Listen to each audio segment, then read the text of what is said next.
श्रीमद् कुंज विहारिणे नमः। श्री स्वामी हरिदासो विजयतीर्थराम।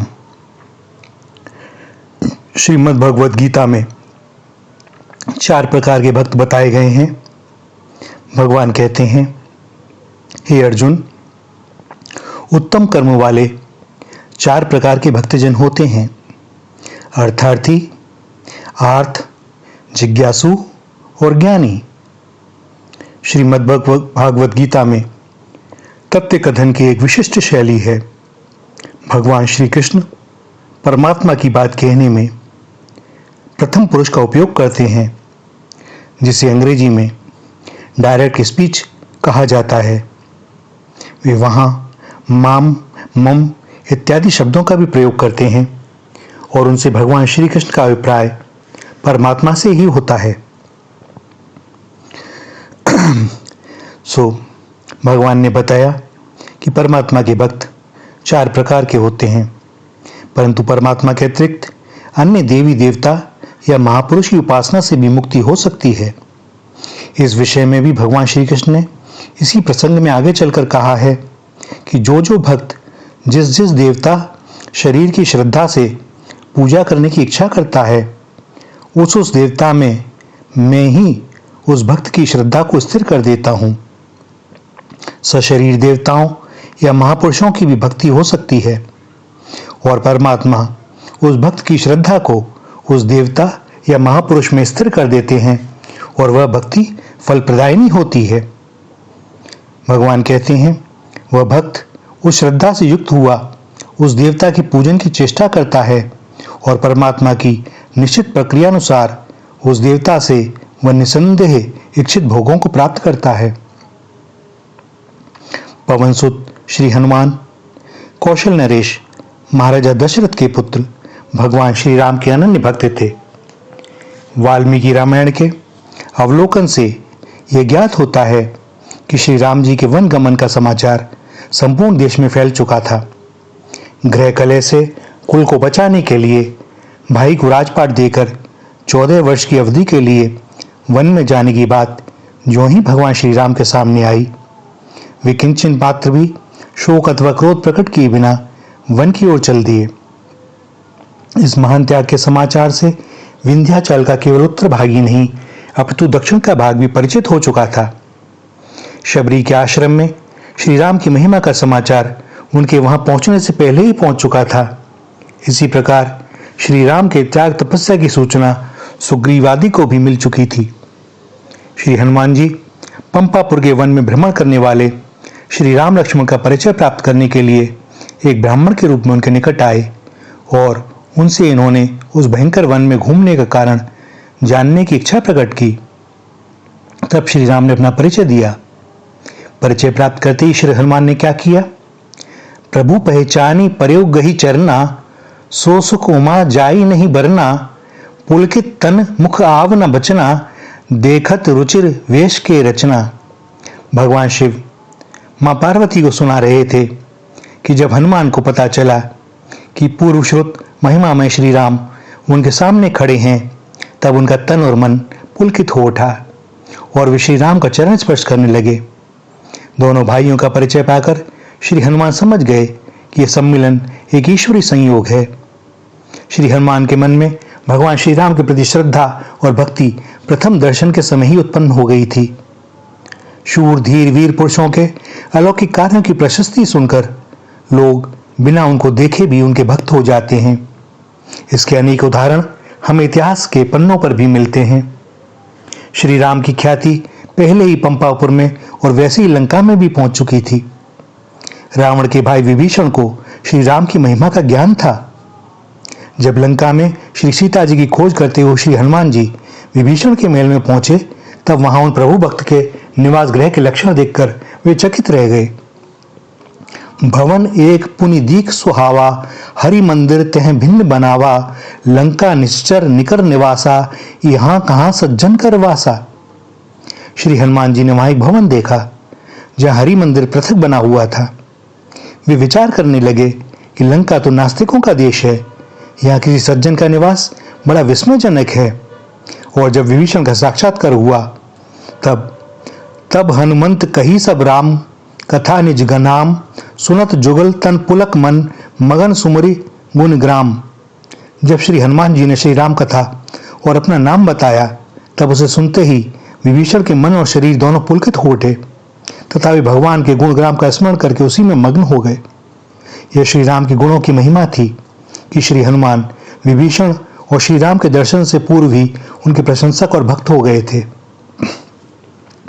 श्री हनुमान जी कैसे थे, इसका वर्णन महर्षि वाल्मीकि जी ने बहुत सुंदर शब्दों में किया है।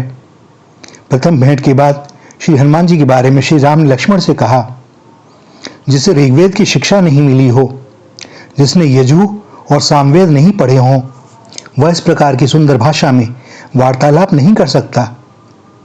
निश्चय ही इन्होंने समूचे व्याकरण का कई बार स्वाध्याय किया है, क्योंकि बहुत सी बातें बोले जाने पर भी इनकी भाषा में कोई अशुद्धि नहीं हुई। संभाषण के समय इनके मुख, नेत्र, ललाट, भौं तथा अन्य अंगों में भी कोई विकार प्रकट नहीं हुए।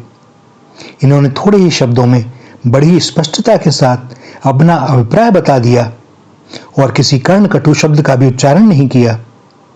हृदय, कंठ और मूर्धा, इन तीन स्थानों द्वारा स्पष्ट रूप से अभिव्यक्त होने वाली इनकी इस विचित्र वाणी को सुनकर किसका चित्त प्रसन्न न होगा।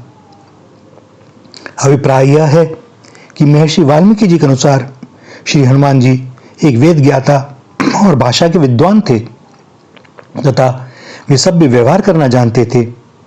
वाल्मीकि रामायण में वर्णित उस काल के दक्षिण पठार की स्थिति का अध्ययन करने से ज्ञात होता है कि रावण द्वारा छिपाई गई श्री सीता जी को खोज निकालने का काम अत्यंत दुर्गम था। यह कठिन एवं भयावह कार्य वही व्यक्ति कर सकता था जिसकी श्री राम के प्रति अगाध श्रद्धा हो, और श्री हनुमान जी महाराज ऐसे ही तो थे। तभी तो लंका में जाकर घर घर में श्री सीता को ढूंढ निकालने का प्रयास उनके द्वारा संभव हो सका। वह स्थिति कितनी भयावह रही होगी जब श्री हनुमान को रावण के सम्मुख उपस्थित किया गया और उसे पता लगा कि यह श्री राम का दूत और भक्त है तथा श्री सीता का पता लगाने अशोक वाटिका में पहुंच गया है। श्री हनुमान जी भी यही चाहते थे कि रावण को बता दिया जाए कि उन्हें श्री सीता जी का पता चल गया है और अब लंका पर आक्रमण होगा, पर रावण इससे भयभीत नहीं हुआ। उसे क्रोध अवश्य आया कि एक व्यक्ति अकेला ही उस वाटिका में घुस आया और वहां तक पहुंच गया जो सर्वाधिक गोपनीय स्थान था। रावण से जब श्री हनुमान जी महाराज ने कहा, प्रभु, मैं अमित तेजस्वी श्री राम जी का ही दूत हूं, ऐसा जानकर आप मेरे इन हितकारक वचनों को सुने। मदोन्मत्त रावण को जब यह ज्ञात हुआ कि उसका विपक्षी महान तेजस्वी है और उनके एक अनुचर ने उसकी सुरक्षित नगरी में आकर मनमाना उपद्रव मचाया है, तो उसके क्रोध की सीमा न रही। उस भयावह परिस्थिति में भी श्री हनुमान जी अपनी श्रद्धा और भक्ति के आस्पद श्री राम का कार्य करने के लिए वहां निर्भीक खड़े रहे और रावण से बातें करते रहे। उस सभा में वार्तालाप के समय और पीछे दंड दिए जाते समय श्री हनुमान जी के मन की स्थिति स्थिर और सक्रिय रह सकी। इसमें हेतु थे केवल उनकी श्री राम के प्रति भक्ति और श्रद्धा, और यही श्रद्धा भक्ति उन्हें सफलता दिलवा सकी। इतिहास साक्षी है कि सुग्रीव के सब सेनानियों में सर्वाधिक शौर्य और पराक्रम का प्रदर्शन भी हनुमान जी महाराज ने ही किया था। जब किसी भक्त के मन में अपने आराध्य देव के लिए अनन्य भक्ति उमड़ पड़ती है, तब वह अपने आराध्य देव के समान ही कार्य संपादन करने की अचिंत्य सामर्थ्य पा जाता है, और इसके प्रत्यक्ष उदाहरण हैं श्री हनुमान जी महाराज। यह प्रसिद्ध है कि जो व्यक्ति जिस देवता में अनन्य भक्ति करता है, उसमें उस देवता के गुण आ जाते हैं। ऐसे ही श्री राम के अद्वितीय शौर्य, बल, पराक्रम और ओज को श्री हनुमान जी महाराज ने प्राप्त कर लिया। यहाँ एक प्रश्न उपस्थित होता है कि श्री हनुमान जी की श्री राम के प्रति भक्ति किस प्रकार की थी। अपने पहले 4 प्रकार के भक्तों की चर्चा कर चुके हैं और यह भी पहले कह चुके हैं कि श्री राम की महिमा संपूर्ण देश में फैल चुकी थी। श्री राम जी के श्रेष्ठ त्याग, तपपूर्ण जीवन और धर्मनिष्ठा का ज्ञान श्री हनुमान जी महाराज को था। इसी कारण वे मन से तो पहले ही श्री राम भक्त बन चुके थे, परंतु प्रथम भेंट में जब उन्होंने श्री राम के ओजपूर्ण ब्रह्मचर्य समन्वित सुंदर शरीर को देखा, तब वे पुलकित मन और तन से श्री राम की सेवा के लिए तैयार हो गए। इस भक्ति और सेवा में न तो किसी अर्थ प्राप्ति की इच्छा थी और न ही श्री हनुमान जी महाराज स्वयं संकटग्रस्त आर्त थे। वे जिज्ञासु भी नहीं थे, वे ज्ञानी भक्त थे। श्री राम जी के गुणों का ज्ञान होने पर ही वे श्री राम भक्त हुए थे। ज्ञानी भक्त के विषय में भगवान ने गीता में कहा है, उदारा सर्व एवेते ज्ञानी त्वात्मेव मे मतम। ये सभी चारों प्रकार के भक्तजन बहुत श्रेष्ठ हैं, परंतु ज्ञानी तो साक्षात मेरा स्वरूप ही है।